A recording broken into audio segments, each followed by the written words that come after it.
Welcome, everybody. This is podcast two in our series with Keith Crockett from Schooley Mitchell. We're glad he's here today to talk to us a little more in depth about the Schooley Mitchell process and what Keith can do for your businesses and cost savings. Today, Keith is going to walk us through some examples on how to really drive towards some savings and what the process is. And we're going to talk a little bit about what it means to your business after he's done walking us through some examples. If you would, Keith, guide us through your examples. Yeah, thanks, Jim. Really appreciate being able to do this second podcast, hoping that people will find value. We know costs continue to go up in just about everything, so finding ways to save money is extremely important. So I thought I'd just share an example that we have of a ginseng producer. Didn't even know ginseng was produced in the United States, but here we are. They're actually in Wisconsin. They do about 150,000 pounds of processing of roots of their own, and then they also do about another 100,000 pounds of processing of other local farms. But we work with them. We did analysis on a few of their operating expenses, where we were able to find some savings for them in the telecom space of 32%. We weren't able to implement it immediately. It was going to take a little bit of time for them to actually see the savings on that one. But once we were able to go do that, we helped with the implementation, porting over lines and things like that. But they were also able to find immediate savings in the waste aspect of things, where we found 37% for them there. They say, okay, great, big numbers, 32%, 37%. How does that process work? Well, typically what we do is we will look at their existing bills. That gives us a good baseline. And then once we have that baseline, that allows us to go out and contact their current vendor, go out and also work with other vendors to, put a little bit of competitive pressure on the incumbent vendor as well. But because we have such a deep industry knowledge, we know what the vendor market is, we know what the pricing is supposed to be, we know the questions that are supposed to be asked, we have a deep database. That allows us to have, the expert conversation, to do that deep dive with their vendors and be able to talk about programs. We're not looking to change service levels, making those go down. If anything, we're looking to be able to lower the price and increase that service level, or at least keep it the same.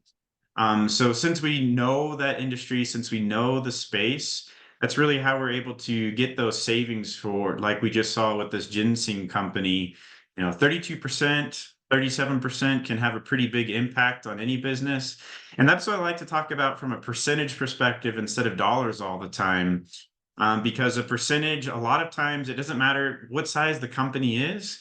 We tend to find very similar savings from a percentage perspective. So if you're spending X dollars of number with your business, you can calculate that from a percentage piece. And I think that's really where you can kind of help that message come across with your background and what kind of impact a percentage has in savings for a business. Yeah, you bet. When you look at a profit and loss statement, and you're looking at any typical, when I'm doing CFO work for my clients and I'm looking at a year end or a month end or quarter end, financial statement, we're looking for variances, maybe plus or minus 5%. And so when you're talking about 37%, 32% savings, that's great, right? And especially if you're in an industry where you have whatever type of savings you're going to do, you may be shipping or whatever it is.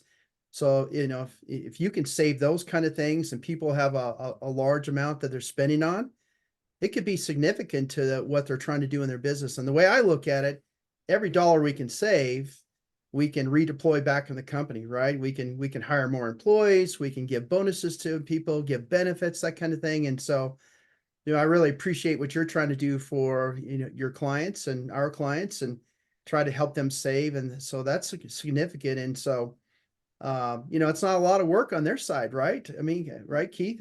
You do all the work, you come up with other programs, the savings come their way eventually. And I like that, because as a business owner, I'm a business owner as well. If you could save me on some of those things, those kind of percentages, so even if it was 10%, right? It doesn't make a difference. If you save me, $3,000 a year or $5,000 a year, what can I do with that kind of funds, right? To do those kind of things. So I think it's good synergies between yourself and the business owner and the leaders of the company to try to help them, to get some cost savings, look at new programs, that kind of stuff, and redeploy their resources. So great job on your side of the world. I appreciate that a lot. So, Thanks. yeah. And you make a really good point. It's a really a minimal amount of time on their part. Usually we need maybe an hour and a half of time. So the returns are pretty high for that minimal effort. And usually it's just collecting a little bit of data from them, getting the authorization so we can go negotiate on their behalf. And I think you also make a great point. Saving money isn't necessarily sexy. Maybe that's the wrong term to use, but I think people think about it, you're trying to lose weight. That means I got to give something up. Well, that's the beauty of what we do. You're not giving anything up. Like I said, maybe that little bit of time there, but we really try to make sure that everything stays the same from a service perspective. And then the big part is taking that money and figuring out what you're going to do with it, where you're going to reinvest it. Is it in your people? Is it into some new piece of equipment? Don't think about it only as saving money, but how can you really help grow your business if that's a goal that you have, or what your other goals or initiatives are to align those savings with that. But great point. It's not a lot of time, and the money can be used in other areas. So Yeah. really appreciate you bringing those out from your financial background of thinking about money in a different way. No, I appreciate it. It's like I told you, you gave me a laminated card of all the different types. And as I met with a CFO of a company, good size, $100 million company, we were going through that, and we picked off 5 or 6 items in about 2 minutes. Like, yeah, we do this, we do this, we do this, and so it creates that savings opportunities and to cut costs. And think about how many vendors we use in life, right? There's lots and lots of vendors. You can't compete for everything you spend your money on, and you're working on things that you guys, Schooley, Mitchell, and yourself have experience on a database, which I appreciated a lot. And so that's great to get those kind of savings. So I appreciate that a lot. So Keith, any other closing thoughts before, and let us know how we can get connected with you, because I think everybody should sign up with you. Yeah. No, closing thoughts is the analysis is free, so your risk is pretty low. In working with us, we only earn money after you save money. So yes, please reach out. My mobile number is always one that I reply back to. It's a Dallas number, but I'm here in Colorado. 972-999-5309, just like the song, if you know what I'm talking about, with 867-5309. But happy to be able to help, and at least just even just to explore, to answer questions. I love learning about businesses. I find it fascinating to learn all these different things. Like I talked about, I didn't even know ginseng was something that was planted here in the United States, but there's just a million ways that people make a buck. And I find it fascinating. So would love to have just a general business conversation as well. You bet.